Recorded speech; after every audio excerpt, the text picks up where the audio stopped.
Everyone. Hi, everyone. Thank you for having me, and thank you for SOAS University and Center of Christian for organizing this event and for launching my book. And special goes thanks to Dr. Romina for connecting me to this event.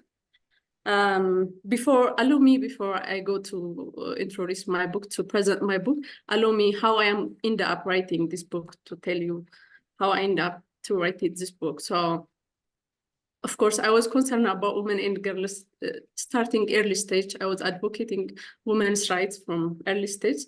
But the main reason I wrote this book with Sister Mulu is when the Tigray War broke out.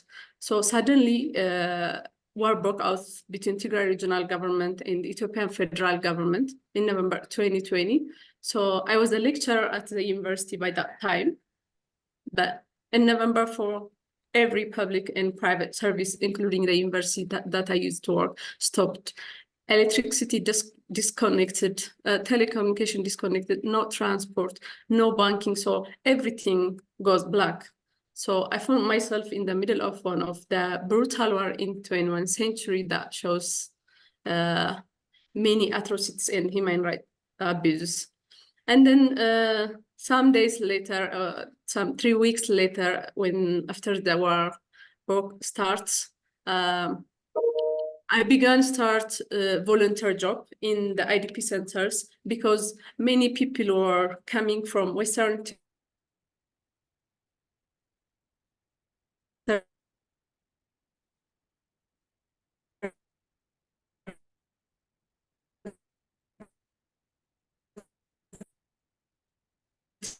Tigray, because that's the gathering and provide support to these affected people. So in this situation, I began meeting internet displaced persons and survivors of sexual violence and hearing their stories, their painful stories that happened to them during the war. The much atrocity, they have been telling me much atrocities that they have been seeing that happened to their families, that happened to when they in their area, and also they have been sharing me this deep and painful sexual atrocities, sexual violence atrocities. So when I listen these stories of the survivors, that's the time that I decided to document their stories and to tell the world. And of course, we collaborate with Sister Mulu. Having said this, I'm going to pass to the book presentation. I would like to start with the book cover. So allow me to share the screen.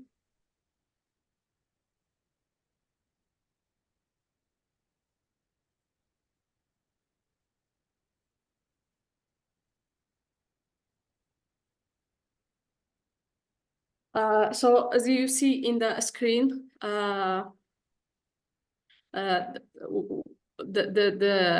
book first reads by our native language Tigrigna, called Meqanit. Meqanit means it's a biblical name. It's an instrument for people used for torture. So women of Tigray used during the war as a torture. So we call our book Meqanit, and later on, people like Romina and Hidat, other colleagues join our objective and translated to English, called Treating the Body and Breaking the Spirit. So as you can see, the cover of the book is these women are sitting in turn with different ages. These girls are there are young girls, there are women, mothers who are living in pain because they're not giving their front side, they're giving us their back side, and they're holding physical pain, psychological pain, shame, curse on their belief, and everything, holistic pain there. They are in deep pain, but they have a little hope. They inspire a little hope. So we want to be part of that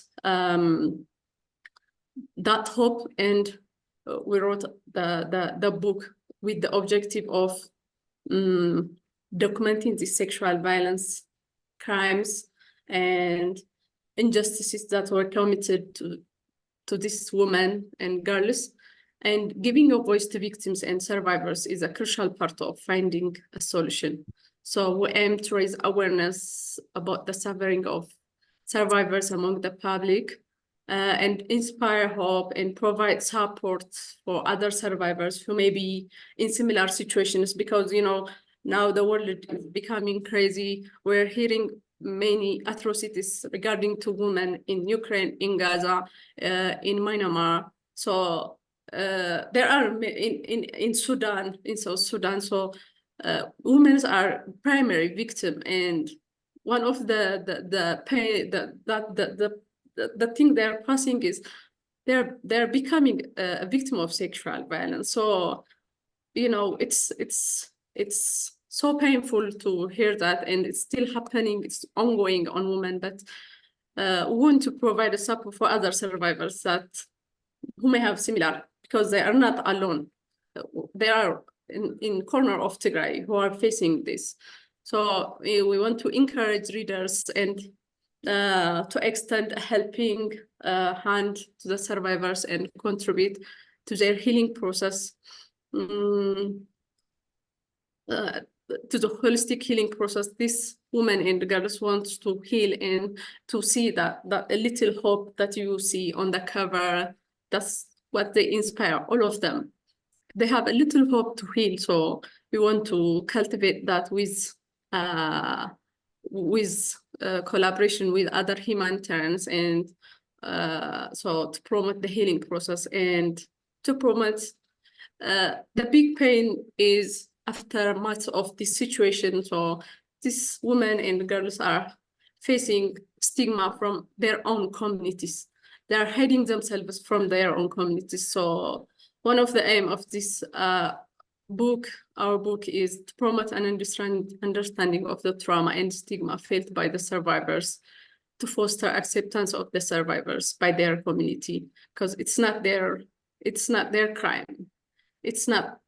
They're in pain. They have been tortured. It's not their crime being in this sexual assault. So additionally, we hope this book can serve as a crucial component through the investigation of crimes and prosecution of perpetrators in ICC, and also in the long term as part of the justice-seeking process for the people of Tigray, for us. Of course, Dr. Romina explains about the book methodologies that we use. We use the Gender-Based Violence International Protocol to protect our survivors and victims to the sensitivity of the situation and their data. So we use that documentation protocol, and this book contains very deep personal and painful accounts of sexual violence survivors. So the majority of these stories were gathered through interviews with survivors conducted between December 2021 and March 2022. As I told you before, I was listening these stories from starting the war after 3 months or 2 months, but there was no accessibility to document this data. I couldn't have a consent note and provide this, ask them, this woman. So I have to go to these victims again in December while deciding document their stories. So with Sister Mulu, we start. Okay. Then I'm going to continue about the book contents and the methodology that we use, as Dr. Romina explained before. So this book contains the deeply personal and painful accounts of sexual violence survivors from Tigray War, with the age group of 12 up to 78 none, and has been crafted with care and sensitivity toward the survivors. And of course, it's hard to the readers, but we're trying to not to be, we try to care. So from these interviews, we selected stories that were representative of similar experience shared by 73 survivors. The book consists of 17 personal accounts. These 17 personal accounts doesn't mean there are 17 people. Each story have its own unique characteristics, and also it tells maybe 10 or plus women's story. So we chose these 17 personal accounts that can represent the whole interview that we conduct. And they have its own characteristics. They have their own unique behavior of these atrocities and behavior of the sexual violence happened in Tigray. In these 17 personal accounts, we try to include because the target was in every regional based, it was cultural based to distract cultural based. So we try to include from age 12, her name was Helefti, and age 77 years old, gang rape woman who is a nun in a monastery, that she doesn't know anything about the real world. So we try to conduct this personal accounts, and also there is mother and daughter who have been raped together, and also there are some accounts who have been raped for many days with multiple perpetrators of these Eritrean and Ethiopian soldiers together in forests, stayed for many days with no food, with no water, and raped again and again repeatedly, and also in front of their own family, their children, their husbands. So these 17 personal accounts are very deep and very painful, that can show the widespread sexual assaults committed against veterans and their families also. And it highlighted the predominant and planned nature of the attacks. So these stories tell us the sexual violence in Tigray has happened irrespective of age, irrespective of person's religious affiliations, cultural background, or social status. It's the intentional and the widespread assault is based on these attacks. So each story in this book showcases, as I mentioned, the unique characteristic of sexual violence. This sexual violence stories include what they were saying, the soldiers, what they were saying while they were raping. So in this saying, they were trying to attack the social they bring devastating social consequences, questioning of their faith, because in Ethiopia and in Tigray, it's literally people are, they don't have a home without their faith. So it was intentionally to break that faith and to question their faith, especially those women and girls who have been married, who have been in monastery, who have been young girls who want to nuns, who want to marry diaconus. So it breaks the faith, questioning faith, so breaking social fabric, and also it was economical attack, because to those women in these stories include that they were looting their houses, they were looting their belongs and their money, their farms and everything. So it was also an economic attack that this can result in. So in these detailed stories, we try to highlight the background of these women and girls that include in the book, because we highlight this background. Everyone had their own life before the war broke out. Me, I was a lecturer. I don't know what's going on the situation. I didn't know that the war is going to happen. So people were doing their stuff, as people were living their lives, especially women who they were living to win their life, so that they can have a better life. So we try to highlight background of these women and the girls who have been giving us their testimonies, and also their detail of gang rape stories, killing, torturing, and mentally and physically, and detention of family member, overall their witness of the lived situation. So, and also in the last of this stories that they have their own chapter. So we try to include what they aspire. While we conduct the interview, there was some hopes between their eyes when we look at their eyes. So we ask them their wish so that it can help for healing, for future works that can relate it to this woman. So we try to highlight their wish, and the stories in this book highlight the devastating impact that sexual violence and the war-related violence, because they were giving a testimony. These stories are true stories. So they were giving a testimony about killing their family, watching their family died, watching their neighbor died, watching their house burn. So it was had on the health and psychological well-being of the survivors of the war in Tigray. And this story shows their suffering extends to their family, who have been not equally affected, but because especially those children who have been seeing their mothers raped, they're in the PTSD problem. So it shows the trauma of sexual assault and abuse these women are facing that leads to PTSD. And children and family members who have witnessed the rape of their loved ones are also at risk.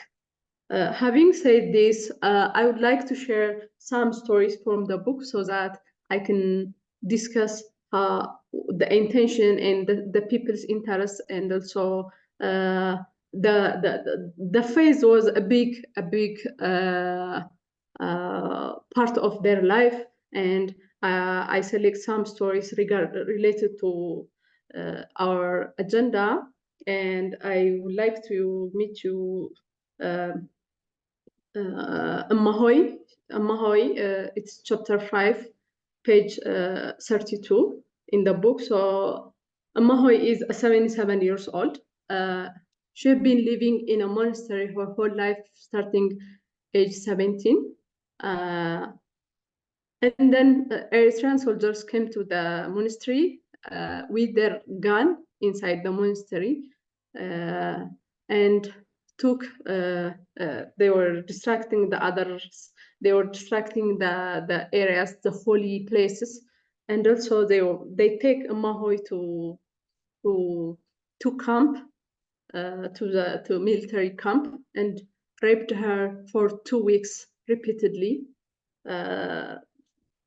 And after 2 weeks, they drop her in road. That she doesn't have a consciousness. She loses her conscious. I would read her story by what she says. Here I am, 77 years old man who has been stripped of my dignity and the path to God's arms by Satan's, encamped as men and transformed into an HIV-carrying crazy woman. How I'm going to tell you what they did to me? I don't have the courage. They took away my monastic life.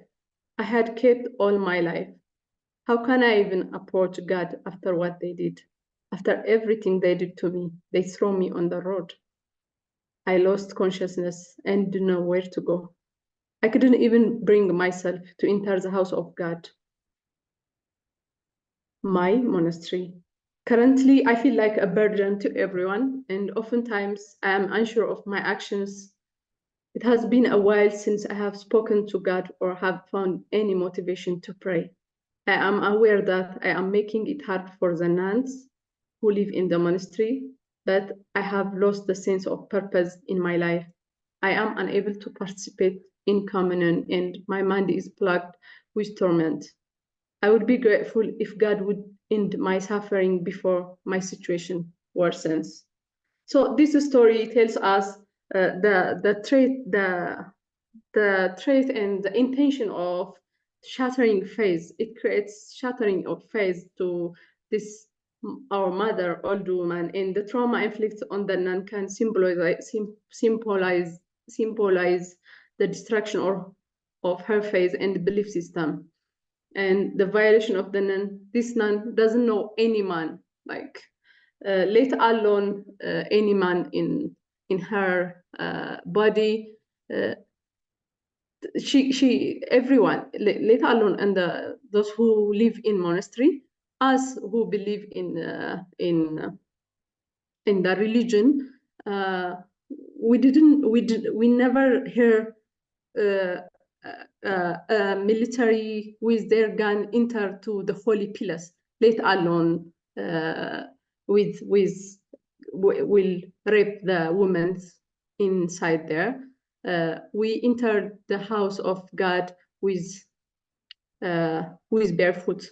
So it creates this conflict of mind in faith and believing system. So this shows, this military and perpetrator shows the abuse of power and devastating consequences between the perpetrators and the believers.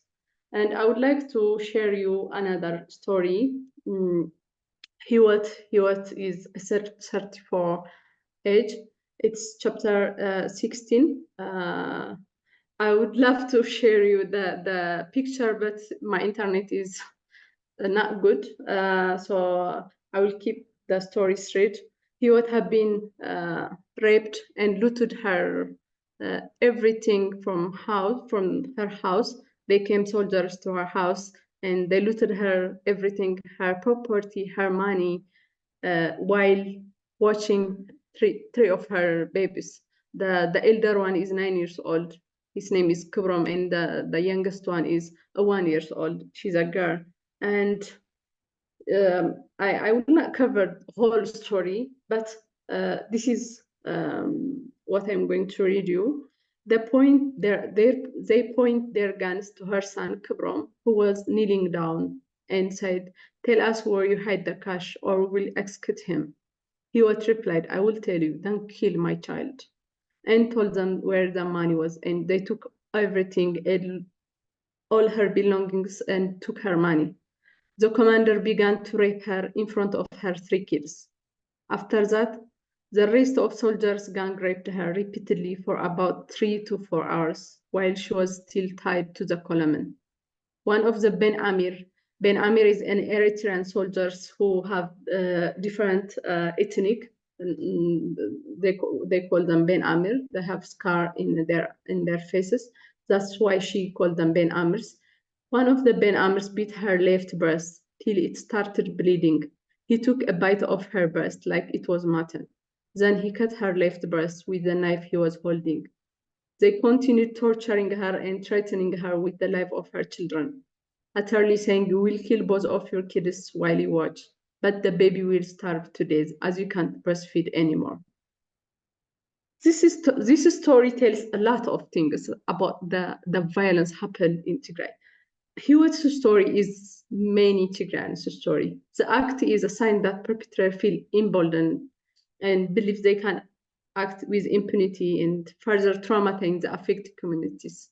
Because they raped her, they were making sure to rape her in front of her kids, and after that they want her to see while her baby's killing, and also they want her alive to suffer alive while she watched her baby suffering from food, from milk.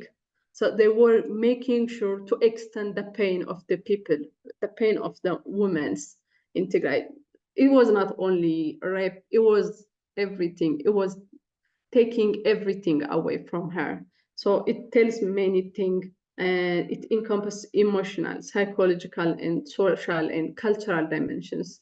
Hiwat lived in IDP after that. She doesn't know where husband he is. She was scared and frightened. She couldn't sleep. Her baby, especially Kubram, and the younger one couldn't sleep at all at nights. They were they were neglecting themselves from the community member, as if everyone knows about them. So this happened to Hiwat and to many Hiwats. And I would like to add another story, because this story tells and covers a lot of women's story. That's why I'm sharing. I don't know. I'm sure if I'm bothering you. So Mama Medhin is a veteran in the 17 years back of Tigrayan resistance, arming resistance, but she stopped and she was living her life. She's 65 years old man and a mother of 5 children. So she came from Humara. In Humara, she saw her 2 children, ex-kids, and she saw her house was burned.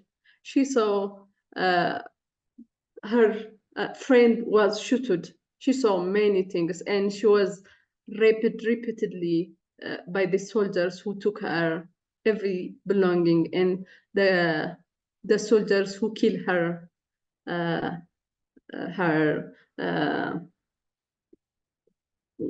her children, 2 children. So everything was taken away from Mama Medhin, and this is the most difficult for her. From this whole pain, this was the most difficult thing for her.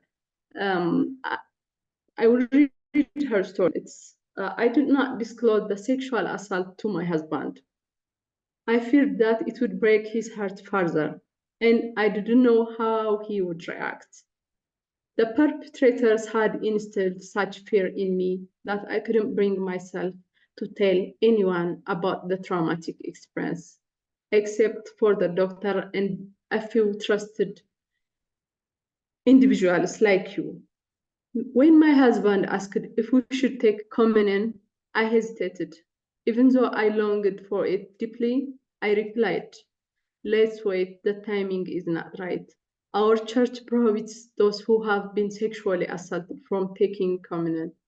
Only God knows how long I will have to make this excuse." Mama Medhin, she's living in this whole pain, in this whole losing her children, losing her property, losing everything she have been cultivated in her life. But the most difficult part was telling her husband her story, telling her husband, because before the war, before the situation, they were living together for, I don't know, for many years, living together, and also they were communion together, they were taking communion together, they were church people. So talking about that, going through that circle again treats her a lot. So this is the most difficult part of her. So this is where the faith comes, where the belief comes, rather than the pain she's having. The difficult part was the shame, the stigma that she's been through, the culture of silence that she's developing. She was a veteran. She was a fighter before, but now she can't say anything about herself, her pain. She cannot about her pain. She lives in curse. She says, I am not pure anymore. I can't go to God's place. So it distracts her religion beliefs, and it takes her family honor. So she hopes that she explains about spiritual support will help her going through this pain slowly. And these soldiers, these perpetrators were going not Orthodox places, Orthodox churches. They were going to mosques, and also they entered to Catholic churches. And one of the story in the book is about the Catholic church. They were its final story. So they entered the Catholic Church and tortured the nuns who live there their whole life. most of them, they are around 10 years because they grew up in the church, in the Catholic Church. So they were raping them by taking turns inside the monastery, inside the church, the Catholic Church. So Simrat and Masarat shared their stories to us.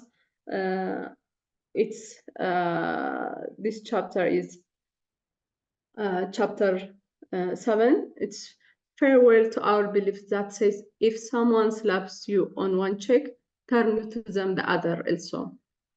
In the months that followed, I felt traumatized. The image of the soldiers had been implanted in my brain. Without doubt, with the efforts of the priestess and with God's will, my pain and anxiety were subsiding. However, my sister Masarat's condition affected me so deeply. She cried non-stop. The teachings and the counsel she received didn't do anything for her. She wanted to be alone. Sometimes she tried to break the edicts of God and the regulation of the campus. So I am sure I will avenge her, the person who do this to her, even I crossed the God's beliefs. So this is the story of two Catholic girls, and the situation. I have been following this woman after the book published.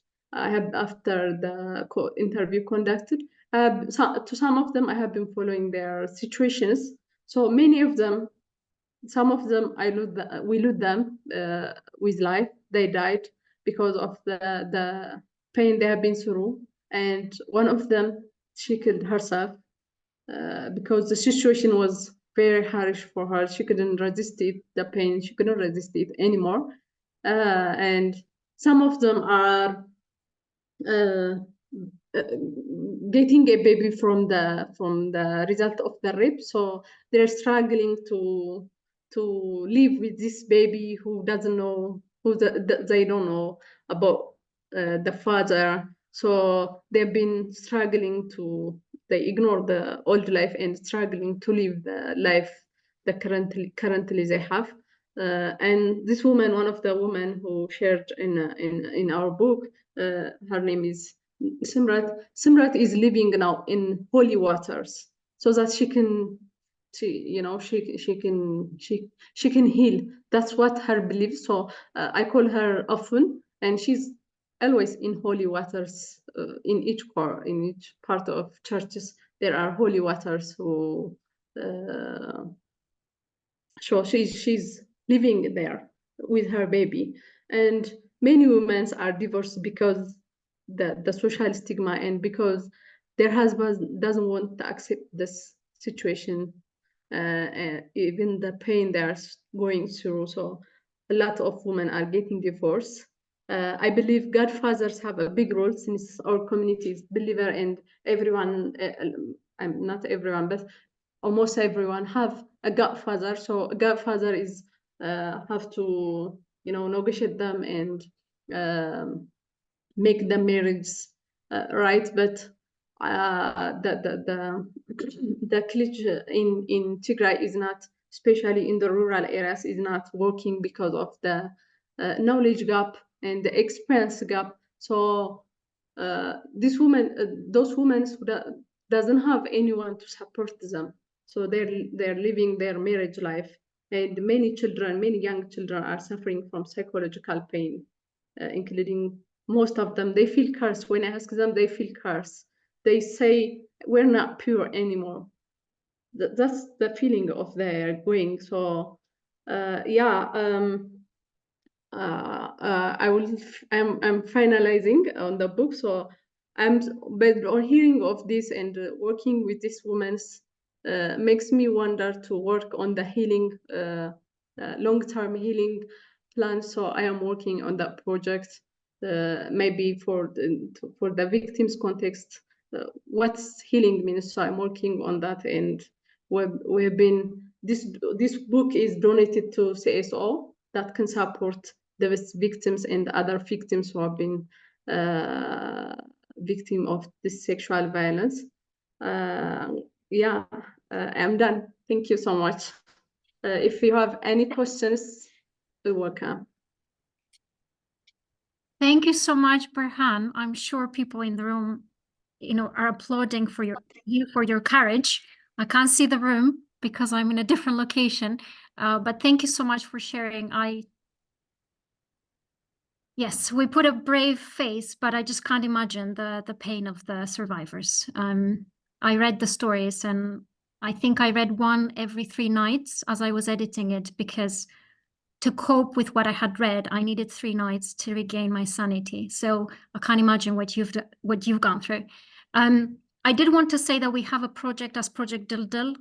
For those in the audience who don't know, we work to train Ethiopian Orthodox clergy on domestic violence, and we have proposed a project for the coming years, if funding is approved, to do the same, but in Tigray, to train clergy to be sensitive to trauma, understand trauma, but also have the theological responses that are appropriate, because, as you said, they don't have training or that theological acumen to respond appropriately.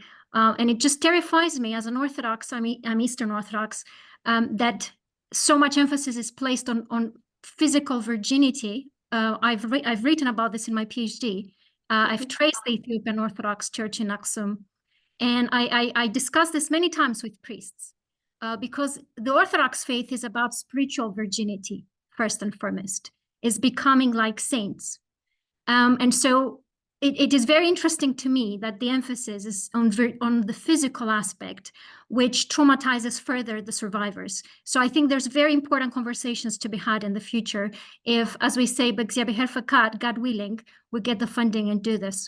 I'll pass the word to the audience. I have tons of questions for you, but this is the time for the audience to ask questions. Lars, would you like to take the questions and maybe repeat them, because we can only hear you, to make sure? Yes, although I would also like to invite members of the audience to come here to the microphone, because that's a way of getting the message across. Is there anyone who would like to say or ask something in connection with the statements that you've heard in the as part of the book? Yes, Joe, come to the front. Hi, everybody. Hello, Birhan. Thank you so much for sharing with us today. I've got so many questions, but I have a technical question first. How difficult was it, or easy was it, to take the manuscript to a publisher? Was it a difficult task to bring these stories out? Thank you.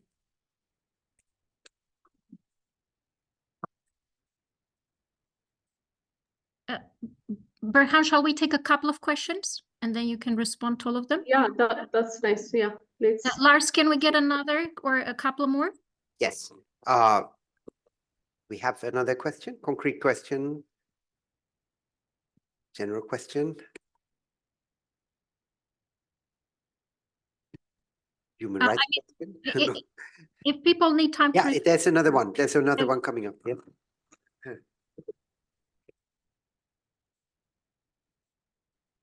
Hi, thank you very much for that. I'm coming at it from a human rights legal perspective. What prospects do you think there are for punishment of the perpetrators in any of these cases? Thank you. So we have 2 questions, and one is publication technical, and the other one is legal. So go ahead, Birhan, and please do unmute yourself. Thank you. Thank you for asking the questions. I will go with the first question, the technical part. So it was not easy. It was very hard. So we just like, if we start it, let's finish it. That's how we came here, how we become here. But it was very difficult, even conducting these interviews. The good part about this was these women have been believe on us, on me, on Sister Mulu, because we've been working with them. We've been gathering supports with them. So we've been talking them every day. So we get trust. That was a big thing. That was the big thing who shares their stories, everything about they have been facing. Even they don't want to talk about that to their own doctor, rather they share us. So that was the big thing. But regarding to publishing, Tigray was in blackout, so we wrote the book, and it was voluntary job. And the interview, we conduct the interview with our own, with phone only, recording phones. And also the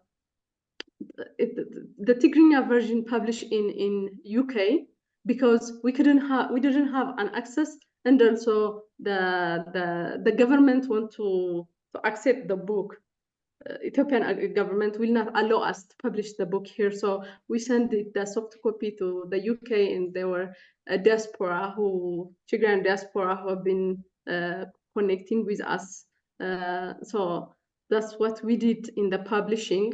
It was not easy though, but in the English part, we had helps from the big help we get, the big hope we get, and the big help we get is from Dr. Romina.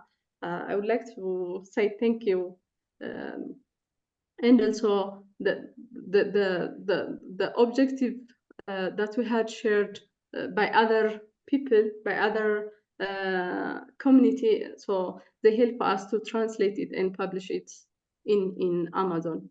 I don't know if I correct your answer. We can go further. Then we manuscript from the audio to from the interview audio to the text. That's what we did on the manuscript part. And change, of course, as we explained in the protocol, we change their places, we change their names, we change their ages, their family names, we change everything that can lead to the victims or the victim families. And I will go to the second question about the legal. Well, still we're trying. Even there are many human rights organizations and UN organizations talks about it, wrote about this situation, wrote a report about this. Though there is no legal, no justice so far. Even they couldn't recognize the pain of this woman. Even the government, the Ethiopian government, as you know, it's in the transition government, so they make peace, but this pain doesn't recognize at all. They just ignore it and pass it. So we're trying to approach other international organizations that can bring this justice process. But for them, I want to make clear here, for this woman now, justice is feeding, meeting their children who have been gone or taken away by Eritrean soldiers, and some of the family members are in South Sudan, or still South Sudan is in war. So justice to this family member is first come recognition, and they want to eat. I don't know if you hear, guys, but in Tigray there is consequence of the war. Still starvation is ongoing, a big starvation is ongoing. So this woman, this sexual violence victims are living in this situation. So justice means to them is living, eating, and meeting those lost family members. So we're trying our part, but justice so far is not served. Thank you. Thank you. Thank you very much. Lars, may I Very just... relevant questions. And then, of course, also this is an ongoing conflict. So this is something that is not going to come to a resolution very soon. Any other questions? You can. Lars, can I just clarify? Apologies, I was so absorbed in Birhan speaking. We will cut out the Q&A, so it won't be on recording, so people can show their face. I mean, we can even stop the recording now, but in any case, this is going to be cut out. The recording is only going to be the presentation by Birhan. Sorry about that. I'll stop the recording here. Yes, please do. Yes. So to give people a bit more freedom, I entirely